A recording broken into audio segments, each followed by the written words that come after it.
અમદાવાદમાં Gujarat pathology lab એસોસિએશનની conference યોજાઈ। દેશમાં અદ્યતન ટેકનોલોજી અને લેબોરેટરી બાબતે પેથોલોજીસ્ટ દ્વારા માહિતીનું આદાન પ્રદાન કરાયું, જેમાં પેથોલોજી લેબ એસોસિએશનના ચેરમેને ચોંકાવનારું નિવેદન આપ્યું। તેમણે કહ્યું કે દર્દીઓના આરોગ્ય સાથે સરેઆમ ચેડા થઈ રહ્યા છે। અમદાવાદમાં 3000 અને રાજ્યમાં 12000 ગેરકાયદેસર પેથોલોજી લેબ હોવાનો દાવો કરવામાં આવ્યો છે। સરકાર સમક્ષ ક્લિનિકલ એસ્ટેબ્લિશમેન્ટ એક્ટનો કડક અમલ કરવા માટે પણ માંગ કરાઈ। આ જે અંદાજ કાઢવો મુશ્કેલ છે, પણ મારા રફ એસ્ટિમેટ મુજબ એક ક્વોલિફાઈડ પેથોલોજીસ્ટની સામે કદાચ 10 થી 15 અનક્વોલિફાઈડ લેબોરેટરી હાલ ગુજરાતમાં કાર્યરત છે।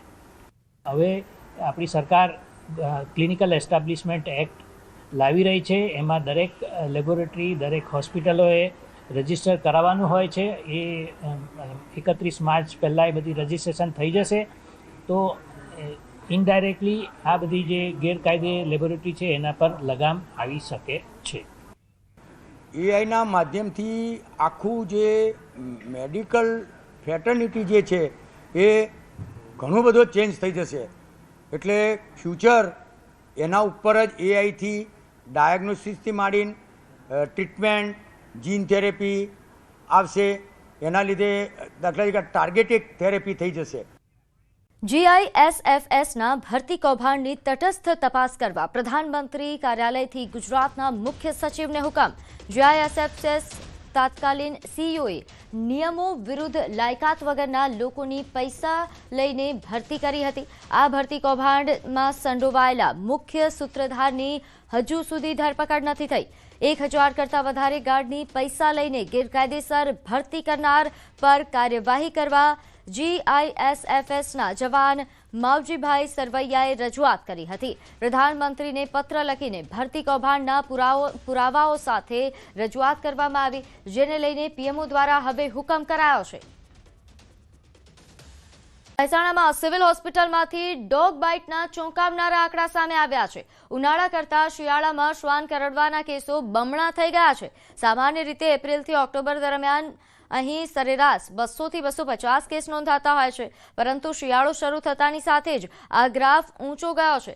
માત્ર ડિસેમ્બર મહિનામાં જ શ્વાન કરડવાના રેકોર્ડ બ્રેક 622 કેસ નોંધાયા છે। નિષ્ણાંતોના મતે જ્યારે વધારે ઠંડી પડતી હોય છે ત્યારે શ્વાન હાઇપર એક્ટિવ થઈ જાય છે, તેથી શિયાળામાં શ્વાન કરડવાના કેસ વધી જાય છે। દર્દીઓને પ્રોટોકોલ મુજબ સૌપ્રથમ વુન્ડ વોશિંગ એટલે કે ઘાને ખાસ પદ્ધતિથી સાફ કરી આપવામાં આવે છે। જરૂરિયાત મુજબ એન્ટી રેબિઝ વેક્સિન અને ઇન્જેક્શન આપવામાં આવે છે। આમાં યુઝલી શું છે કે જ્યારે ખૂબ ઠંડી હોય છે અને જ્યારે રસ્તા ઉપર અને શેરીમાં પણ જ્યારે અવર જવર રોડ ઉપર ઓછી હોય અને જ્યારે કૂતરા ઠંડીના કારણે વધારે પડતા હાઇપર એક્ટિવ હોય, એટલે એના કારણે પણ વધારે ડોગ બાઇટના કેસ થતા હોય છે। કઠણ કાળજાને માનવીને પણ હચમચાવી દે તેવો બનાવ રાજસ્થાનમાં બન્યો। કોટપુતલી બહરોર જિલ્લામાં જ્યાં શહેરમાં સોસાયટીમાં 3 વર્ષના બાળક કે જે રમી રહ્યો હતો તે દરમિયાન તે કાર ચાલકે તેને કચડી નાખ્યો। બાળક રમતા રમતા સોસાયટીમાં બેઠું હતું અને તે સમયે કારનું ટાયર બાળકના માથા પરથી પસાર થઈ ગયું, જેના કારણે તેનું ઘટના સ્થળે જ મોત થયું। આ ઘટના મોડી સાંજે બની હતી અને સોસાયટીમાં લગાવેલા સીસીટીવી કેમેરામાં કેદ થઈ ગઈ। અકસ્માત બાદ ડ્રાઈવર તપાસ કરવા માટે નીચે ઉતર્યો અને તેણે બાળકને ટાયરમાં ફસાયેલો જોયો। ત્યારબાદ ડ્રાઈવરે કાર રિવર્સ કરવાનો પ્રયાસ કર્યો, પરંતુ બાળક બમ્પરમાં ફસાઈ ગયો હતો। તો ગીર સોમનાથમાં સોમનાથ સ્વાભિમાન પર્વની તડામાર તૈયારીઓ જે ચાલી રહી છે, આ પર્વ ઉજવાઈ રહ્યો છે તે દરમિયાન સોમનાથના દરિયા કિનારે ડ્રોનનું રિહર્સલ કરાયું, જેમાં 3000 ડ્રોન દ્વારા મોડી રાત્રે આકાશમાં ઇતિહાસનું ચિત્રાંકન થશે। પીએમ મોદીની હાજરીમાં સોમનાથ ગાથા વિષયક 3000થી વધુ ડ્રોન દ્વારા ભવ્ય ડ્રોન શો રજૂ થશે, જેમાં સોમનાથનો પ્રાચીન ઇતિહાસ, આક્રમણો સામેનો સંઘર્ષ, પુનર્જાગરણ અને રાષ્ટ્ર ગૌરવ આકાશમાં જીવંત દ્રશ્ય રૂપે દેખાશે, જેના ભાગરૂપે રિહર્સલ કરાયું। તો આ ડ્રોન્સ આપ જોઈ રહ્યા છો, આ ડ્રોન્સના માધ્યમથી રાત્રિ દરમિયાન જે એક શો રજૂ કરવામાં આવશે તેનું રિહર્સલ હાથ ધરાયું હતું દરિયાકાંઠે। તો રાજકોટથી સોમનાથ જવા માટે પ્રધાનમંત્રી નરેન્દ્ર મોદી રવાના થઈ ચૂક્યા છે। હિરાસર એરપોર્ટથી હેલિકોપ્ટર મારફતે રવાના થયા। એરપોર્ટ પર કેબિનેટ મંત્રી કુંવરજી બાવળિયા અને મેયર નયનાબેન પેઢડિયા દ્વારા તેમનું સ્વાગત કરવામાં આવ્યું। માત્ર 5 મિનિટના રોકાણ બાદ વડાપ્રધાન સોમનાથ જવા માટે રવાના થયા। નોંધનીય છે કે આવતીકાલે વાઇબ્રન્ટ સમિટ રાજકોટમાં યોજાશે, જેના ઉદ્ઘાટનને લઈને વડાપ્રધાન રાજકોટ પરત ફરશે। પરંતુ હાલ સોમનાથમાં કે જ્યાં સ્વાભિમાન પર્વની ઉજવણી થઈ રહી છે, ત્યાં સહભાગી થવા માટે, ઉપસ્થિત રહેવા માટે તેઓ રવાના થઈ ચૂક્યા છે। નોંધનીય છે કે હિરાસર એરપોર્ટ પર જ્યારે તેઓ પહોંચ્યા ત્યારે તેમનું ભવ્ય સ્વાગત પણ કરવામાં આવ્યું। મેયર નયનાબેન પેઢડિયા પણ ઉપસ્થિત રહ્યા અને તેમના દ્વારા સ્વાગત કરવામાં આવ્યું। તો ગીર સોમનાથમાં સોમનાથ સ્વાભિમાન પર્વને લઈને ઉત્સાહ જોવા મળી રહ્યો છે। સ્વાભિમાન પર્વમાં ભાવિકો માટે તંત્ર દ્વારા ભંડારાની વ્યવસ્થા કરવામાં આવે છે। અલગ અલગ 3 થી વધુ ભંડારાની વ્યવસ્થા છે। છેલ્લા 3 દિવસથી એક ભંડારા કે જ્યાં 10 થી 12 હજાર લોકો પ્રસાદ લે છે અને બગદાણા ધામથી 200 થી વધુ સેવકો આ સેવામાં જોડાયા છે। અલગ અલગ શહેરો અને ગામડાઓમાંથી લોકો અહીં કામગીરી માટે આવી રહ્યા છે, સેવા કરવા માટે આવી રહ્યા છે। ત્યારે લોકોએ કામગીરી બિરદાવી અને આવવા જવા તેમજ રહેવા જમવાની તમામ વ્યવસ્થાઓ બિરદાવી હતી। બેસવાની, જમવાની અને દર્શનની બહુ ફર્સ્ટ ક્લાસ સુવિધા છે અને આ તંત્રની પણ કામગીરી બિરદાવવા જેવી છે કે બહુ સરસ સગવડ આપી છે અને કોઈ પણ જાતની કંઈ પણ તકલીફ પડી નથી અને દરેક શ્રદ્ધાળુઓ, દરેક યાત્રાળુઓ ફર્સ્ટ ક્લાસ भगवान सोमनाथ का दर्शन करी અને ધન્યતા अनुभवी है। धन्यता अनुभव कर रहे हैं कि आज इस पर्व को हम यहाँ उपस्थित रहे हैं और बहुत ही उत्सुक थे हम वहाँ से जब यहाँ पर आए और काफ़ी अच्छी व्यवस्था की गई थी हमारे लिए, वहाँ से आने से लेके यहाँ तक खाने पीने तक की। और जहाँ तक मंदिर प्रशासन का सवाल है तो यहाँ पर भी बहुत ही अच्छी सुविधा मिली है। જે મોહમ્મદ ગજનીએ આ જે સોમનાથ મંદિરને તોડીને હિન્દુ ધર્મનો નાશ કર્યો, પરંતુ આજે હું ગર્વ સાથે કહી શકું છું કે મોદીજીના પ્રયત્નને કારણે અને આપણા સરદાર પટેલના પ્રયત્નથી આજે સોમનાથ મંદિર છે એ આજે પણ ઊભું છે અને એના માટે એક ગર્વની ક્ષણને આજે 1000 વર્ષે આ મોદીજીના વિચાર આવ્યો અને આ વિચારને બનીને આજે અમે એક સાથે ગર્વ કરી શકીએ છીએ કે સનાતન ધર્મ 1000 વર્ષ પહેલા પણ જીવિત હતો, આજે પણ અજીવિત છે। અમે બાપા સીતારામ ગુરુ આશ્રમ બગદાણાથી 200 સ્વયંસેવકો લઈને અહીંયા સોમનાથ સ્વાભિમાન પર્વ જે ઉજવાઈ રહ્યું છે એ નિમિત્તે રસોડાની સેવા કરવા માટે આવ્યા છીએ।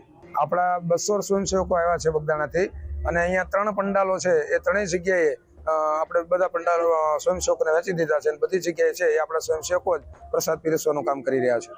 સોમનાથ સ્વાભિમાન પર્વને લઈ અને ગુજરાતના 4 અલગ અલગ મહાનગરોમાંથી ગુજરાત સરકાર દ્વારા ટ્રેનો મારફતે સોમનાથ ખાતે ભાવિકોને લાવવામાં આવી રહ્યા છે। ત્યારે આ ભાવિકોને રહેવા અને જમવા માટે થઈ અને તમામ વ્યવસ્થાઓ છે તે અહીં તંત્ર દ્વારા કરવામાં આવી રહી છે। જોઈ શકાય છે જે પ્રમાણે આ જે તંત્ર દ્વારા ભાવિકો જે અહીં આવતા હોય છે તેમની ભોજનની વ્યવસ્થા છે, એટલે એક પ્રકારે કહી શકાય કે આ જે ભંડારા છે તે અહીં ગોઠવવામાં આવ્યા છે। આ એકદમ સોમનાથ મંદિરના પાછળના ભાગે દરિયા કિનારે શુદ્ધ હવાના વાતાવરણની અંદર અહીં મોટી સંખ્યામાં ભાવિકો છે તે ભોજન લેતા હોય છે અને આ ભાવિકો માટે થઈ અને ભોજનની વ્યવસ્થા છે તે કરવામાં આવી રહી છે। કહી શકાય કે એક સમયે એટલે કે બપોરના ટાઈમે 5 થી 7 હજાર જેટલા ભાવિકો છે તે સોમનાથ મહાદેવનો પ્રસાદ લઈ રહ્યા છે અને 2 ટાઈમનું ભોજનની જો વાત કરવામાં આવે તો 12 થી 15 હજાર જેટલા છેલ્લા 3 દિવસથી ભાવિકો છે તે અહીં આ ભંડારામાંથી ભોજન છે તે લઈ રહ્યા છે। એટલે એક પ્રકારે કહી શકાય કે અહીં આવતા જે ભાવિકો છે તેઓ પણ ક્યાંક ને ક્યાંક ખુશીનો અનુભવ છે તે કરી રહ્યા છે, કારણ કે જે પ્રમાણે તંત્ર દ્વારા વ્યવસ્થા કરવામાં આવી છે, લોકોને રહેવા જમવા અને તમામ પ્રકારની સુસારી વ્યવસ્થા છે તે કરવામાં આવી છે। રાજકોટ એરપોર્ટથી પીએમ મોદી સોમનાથ જવા માટે રવાના થયા છે। હિરાસર એરપોર્ટથી હેલિકોપ્ટર મારફતે રવાના થયા। એરપોર્ટ પર કેબિનેટ મંત્રી કુંવરજી બાવળિયા અને મેયર નયનાબેન પેઢડિયા દ્વારા તેમનું સ્વાગત કરવામાં આવ્યું। માત્ર 5 મિનિટના રોકાણ બાદ વડાપ્રધાન સોમનાથ જવા રવાના થયા। આવતીકાલે વાઇબ્રન્ટ સમિટના ઉદ્ઘાટનને લઈને વડાપ્રધાન રાજકોટ પરત આવશે।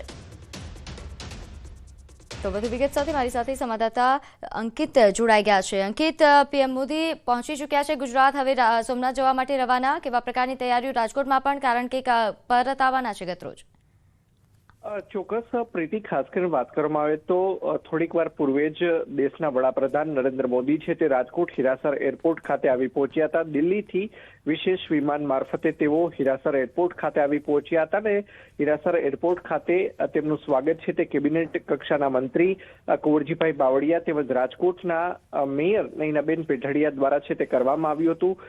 સાથોસાથ વાત કરવામાં આવે તો રાજકોટ જિલ્લા કલેક્ટર પણ તેમના સ્વાગત માટે હાજર રહ્યા હતા. તો સાથોસાથ વાત કરવામાં આવે તો ગુજરાતના ઇન્ચાર્જ ડીજીપી રાવ, સાથોસાથ રાજકોટ શહેર પોલીસ કમિશનર બ્રજેશ કુમાર ઝા તેમજ રાજકોટ રેન્જ આઈજી અશોક કુમાર યાદવ સહિતના પોલીસ વિભાગના ઉચ્ચ અધિકારીઓ છે તે પણ હિરાસર એરપોર્ટ ખાતે હાજર રહ્યા હતા. માત્ર 5 મિનિટના રોકાણ બાદ છે તે વડાપ્રધાન નરેન્દ્ર મોદી છે તે હેલિકોપ્ટર મારફતે સોમનાથ જવા રવાના થયા છે ને ગણતરીની મિનિટોમાં તે હવે સોમનાથ ખાતે પહોંચી જશે.